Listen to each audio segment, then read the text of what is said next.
First up, we're going to hear from David J. Gatward, author of Silent Ruin, which is the 14th novel in David's Detective Inspector Harry Grimm crime novels. So I'm going to work some magic, or someone backstage is. And David is joining us. Hello, welcome. Hello. Hi, how are you doing? Oh, quite shocked to be here. I realise I'm actually quite dark, aren't I? But I don't have an office, so I'm in my teenage son's room. It's all serious. Yeah, it suits the crime genre, so don't worry. We'll pretend I it's don't all write in the dark. intentional and atmospheric. So introduce yourself to us in a couple of sentences and tell us about Silent Ruin, please. Introduce myself in a couple of sentences. I'm Dave. I've been writing for years, worked in publishing, and I now write full time through the KDP thing. And the book that has been shortlisted, this one, there we go. That's it. Can we see that nice and shiny? You tilt it forward a little bit. Yeah, there we go. It's up like coming at you like the Star Wars kind of like. There we go. There we go. Yeah. Yeah. It's Silent Ruin.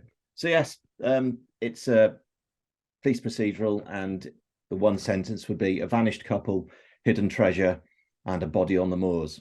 And I've thrown in ghosts, horse racing, a castle ruin, the Yorkshire Dales, and lots of cheese and cake. The cheese and cake is just the cherry on top, I think. Oh no, that's a big part of it. Oh, tell us a little bit about how it feels to be shortlisted.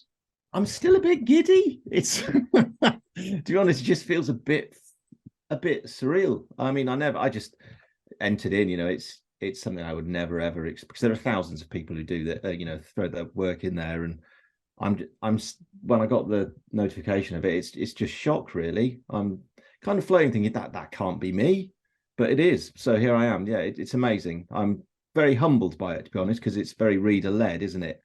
So the fact that the response from readers has led me to sitting here being in the shortlist is quite astonishing. I'm literally astonished, to be honest.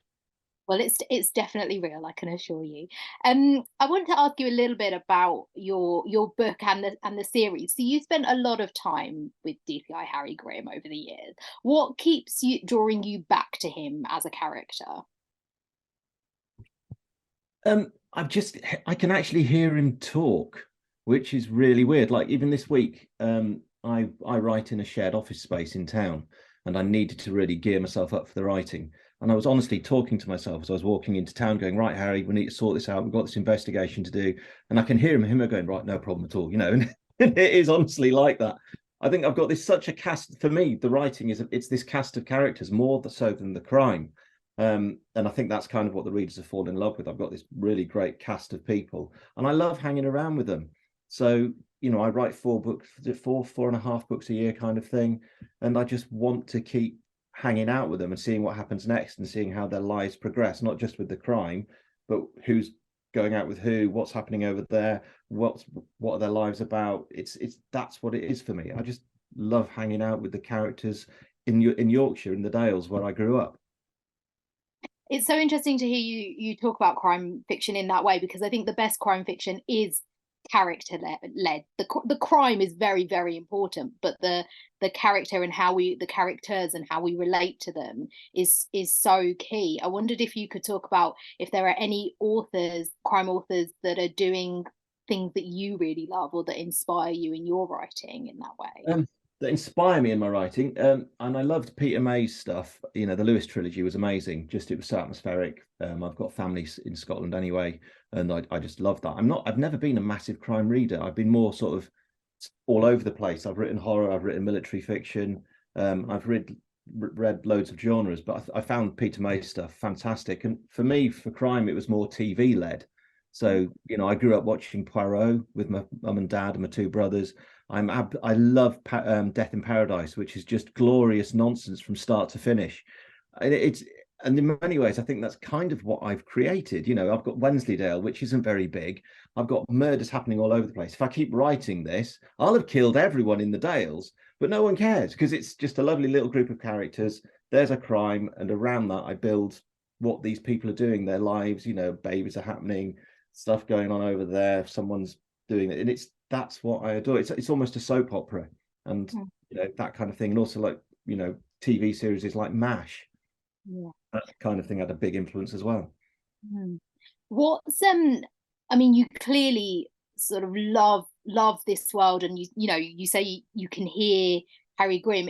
Are there any challenges in writing a character that is so familiar to you, or sort of revisiting a place that you have created and spent so much time in? The challenge is now that the reader, I've come up with a phrase that I think what I seem to have done is I've created a monster and I have to keep feeding the bloody thing. It's just getting bigger and bigger, and it's like, I want more. So I have to keep, and which is fine. So I have to, think of new places to go to in the Dales. I visit there every, 2 or 3 times a year. We're actually up there in a week's time because there's now actually an event about Harry Grimm with its own beer and the butchers there and all kinds of stuff. So it's more that it's not so much the problem with coming up with ideas, but I almost have too many some points as well. There's so many places I want people to find in the Dales because I very much base it on the areas because I lived there. I want people to know about Crackbot Cave. I want them to know about Marriott Priory. I want them to know about Aysgarth Falls, and people go there and visit the area, and I really want people to, breathe the Dales when they read my books. So the challenge more that it's just I don't know when I'm going to stop. It's a nice challenge to have, I think. I think, always sort of having something to write about is fantastic, and I'm sure that we will continue to hear more from you in this series and maybe other books as well. I'm not going to stop. Wonderful. Well, congratulations again. That is all really we have time for, I'm afraid. But thank you so much, and well done. Thank you. It's an absolute honor. Thank you.